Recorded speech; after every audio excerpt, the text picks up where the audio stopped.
हाय beautiful souls, कैसे हैं आप सब। आई होप कि आप सब अच्छे होंगे। आज मैं बात करूंगी ट्विन फ्लेम जर्नी में क्या केवल डिवाइन फेमिनाइन को ही इनर वर्क करना पड़ता है। तो आज का हमारा टॉपिक यही रहने वाला है।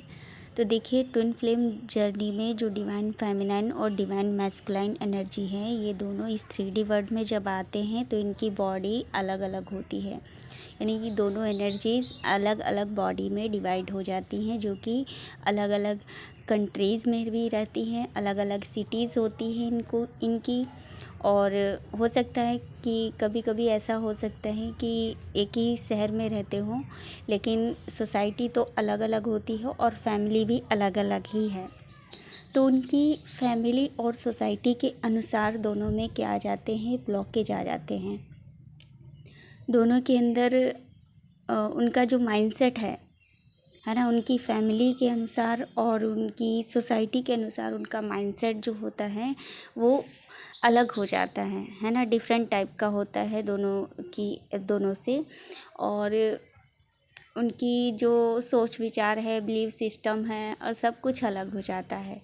तो जब देखिए, ट्विन फ्लेम जर्नी में सोल तो एक ही है, लेकिन दोनों एनर्जीज अलग अलग हुई हैं। उनका माइंडसेट अलग हो गया है और बिलीव सिस्टम अलग हो गया है। और जिन चीज़ों को आप जैसा समझते हैं, आपका पार्टनर के उन्हीं चीज़ों को किसी अलग तरीके से समझता है। उनका बिलीव सिस्टम उन चीज़ों को लेके कुछ अलग होता है ना।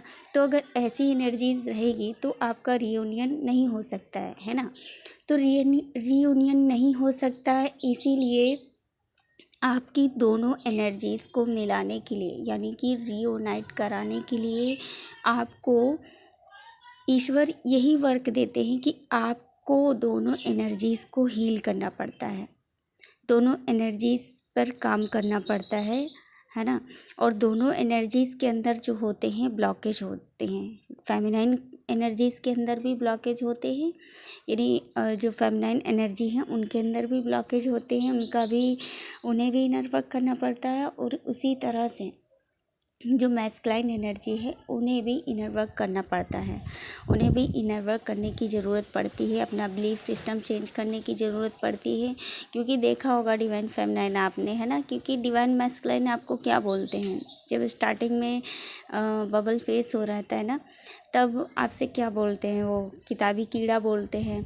और बोलते हैं कि तुम बहुत ज़्यादा ये भगवान भगवान करती रहती हो, है ना। तो ये मतलब उनका जो बिलीव सिस्टम होता है उन चीज़ों के प्रति बिल्कुल अलग रहता है ना। तो इसीलिए उनको भी इनर वर्क करना पड़ता है, उन्हें भी स्पिरिचुअलिटी को अंडरस्टैंड करना पड़ता है, एक्सपीरियंस करना पड़ता है ना। तब वो उन चीज़ों को समझ पाते हैं, है ना। और वो फिर अनकंडीशनल लव में आते हैं डिवाइन मैस्कुलाइन। यानी कि जब वो इनर वर्क करते हैं तभी वो इस एनर्जी में आ पाते हैं, तभी स्पिरिचुअलिटी की ओर आगे बढ़ पाते हैं, उसको समझ पाते हैं, एक्सपीरियंस कर पाते हैं और हाई वाइब्रेशन में आते हैं। और इसी तरह से आपका भी माइंडसेट कैसा रहता है 3D वर्ल्ड की चीज़ों को लेके। क्योंकि डिवाइन फेमिनाइन जो होती हैं वो ऐसी होती हैं कि वो ना स्पिरिचुअलिटी की ओर ज़्यादा उनका ध्यान रहता है, लेकिन 3D वर्ल्ड से डिटैच रहती हैं।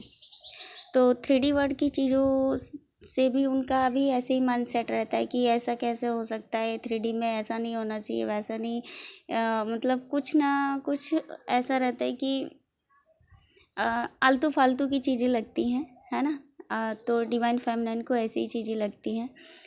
तो इसीलिए जब मैस्कुलाइन एनर्जी की अवेकनिंग होती है, मैस्कुलाइन एनर्जी की अवेकनिंग के दौरान फेमिनाइन जो है यही एक्सपीरियंस करते हैं कि 3D वर्ल्ड की चीज़ें भी महत्वपूर्ण रखती है, महत्व है उनका भी, है ना। स्पिरिचुअलिटी के साथ साथ 3D वर्ल्ड को भी आप समझती हैं, है ना। जैसे मैस्कुलाइन ना 4D को भी समझते, 5D को भी समझते हैं ना, स्पिरिचुअलिटी के बारे में भी अंडरस्टैंड करते हैं, एक्सपीरियंस करते हैं। वैसे ही आप भी 3D वर्ल्ड की चीज़ों को अंडरस्टैंड करती हैं, समझती हैं, एक्सपीरियंस करती हैं।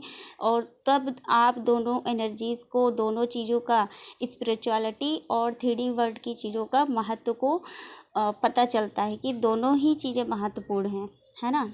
तो आपको समझ में आता है। इसलिए दोनों एनर्जीज़ को इनर वर्क करने की बहुत ज़्यादा ज़रूरत हो जाती है ट्विन फ्लेम जर्नी में, ताकि उनका रियूनियन हो सके।